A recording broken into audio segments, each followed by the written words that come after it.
Get out there and turn something. Okay guys, I've had a couple of requests to talk about my turning tools, especially my hollowing rig here.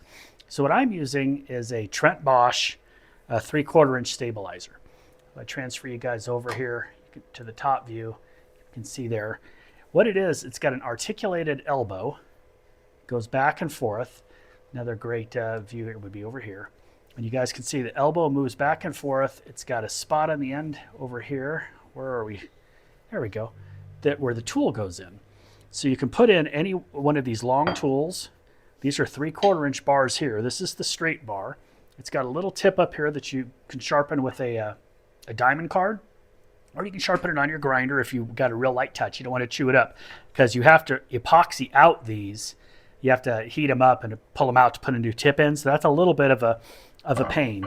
I have an older set of bars that I picked up secondhand that have a screw-in tip here. These are old John Jordan hollowing tools, and these little tips up on top are a little easier to replace, but they're also didn't come with the Trent Bosch system. So the Trent Bosch tools all have epoxied in ends, and all you have to do, let's see if we can actually, boy, this is really tough to get a picture of. I'll tell you what, I'm gonna have to move a camera around or something here, I think. But let's see if we can get a look at it from the tailstock here. Okay, here we go. That's a better picture. Okay, here. So for the tailstock, you see we have right here this little bushing here. It's got a set screw on the side, and all it does is it allows you to put your hollowing bars into the stabilizer. So it's the Trent Bosch 3/4 inch stabilizer, and I'll kind of work them in there. You want to keep your tools flat here. So you get a flat section, you can really kind of stabilize it there, and then you just lock it down with this little set screw here, with the little wrench that includes with it. And this whole thing provides you with a captive stabilizing. You can put in a pivot point here to like keep you, as you're going in and out of the tool, the little pivot here is movable. So you can like lock it in and kind of create a gate if you want. You can turn in both directions with it, and just allows it to move back and forth. Now I've got it all the way up here so you can see it also comes with this long, comfortable handle. It's covered in some sort of silicone or something, I don't know, neoprene, but it's very comfortable. And it allows you to kind of lock it down and give you that little extra leverage and reach, so you're not hunched over quite as bad. You can stand a little further back, one hand here, one hand back on the tool, and move in and out while you're hollowing without having to bend all the way over. So you can see the tool's just going to come straight in and out. So over on this side, I'd be hollowing down this side, put it in reverse, and I can hollow down this direction. So there's a bunch of different attachments that come with it. You can end up with one like this, which is a swan neck, real deep neck. So you see when we get in there and start hollowing these sides over here, I'll get you up here on the other view. Hold on here.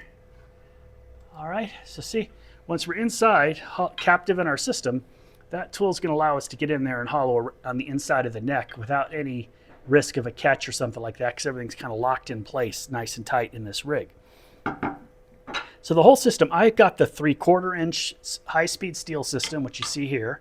I also have the 5/8 inch system, which has smaller, slightly smaller bars, but it also has this cool shear scraper.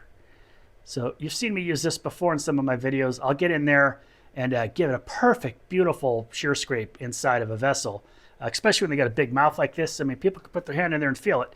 You can't get away with one of those teeny little openings on something like this where people can't feel what you've done on the inside.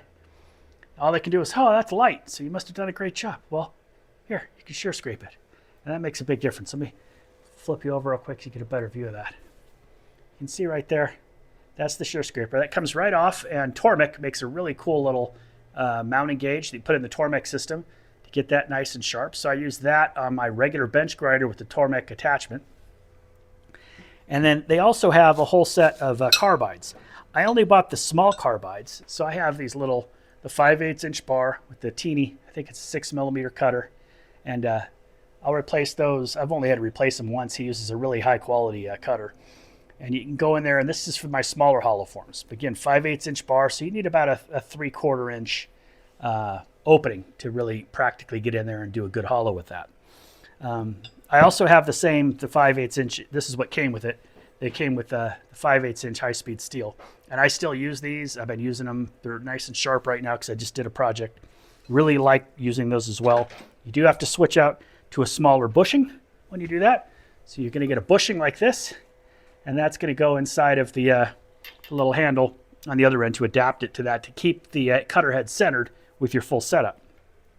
I'd be happy to do a video on setting this up, but if you go over to Trent Bosch's page, he's going to be much better at explaining the tool he designed and invented than I would be. But again, a lot of people have asked, so this is the system that I use to do most of my hollowing. I generally like to hollow in reverse. I have a better view.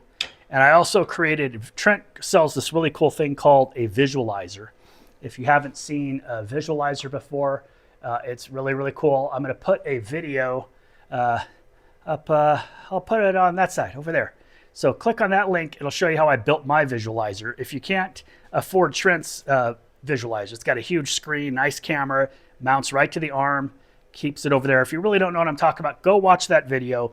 It'll explain to you what a visualizer is and how to use it, and how to build your own if you're not in the financial spot to pick up one of the pre-built ones. It's really a neat way of getting uniform hollow in there. I know some people think it's cheating, but I just think it's being smart. So that's all I have. If you have any questions specifically, happy to answer them, happy to demo anything you want to see. With a guy at my skill level, using his tool set, I've made some beautiful stuff, and I consider myself, intermediate turner. I'm no advanced guy. I've seen some of the real pros turn some amazing things. Yes, there are other rigs out there, quite a few that you can look at that also have the hollowing rigidness, but I haven't found one that is as rigid as this. I like this double bar system instead of just one elbow, and it seems to not have that same vibration that I've had when I've tried a few of the other systems out there. And here, that's the mount I was telling you about. You mount your camera pole in there, or a laser if you'd rather use a laser, and you can kind of see what's happening inside. So, cool system. Again, let me know. If you need any specific angles, demos, want me to talk about something else about it, I'm happy to do that for you. But that's a quick review of the Trent Bosch hollowing system, the stabilizer, 3/4 inch. You can find it at TrentBoschTools.com, and I highly recommend it. Now, I'm not endorsed by them or get any kickback or anything. I know a lot of you guys are concerned when I talk about a tool if I'm making something from it. I bought this with my own money. I use it in my own turnings, in my own art, and I'm really, really happy with it. So, hey, until next time, guys, get out there and turn something. Good wood, good tools, and a steady hand. Spin it true, let the grain come through.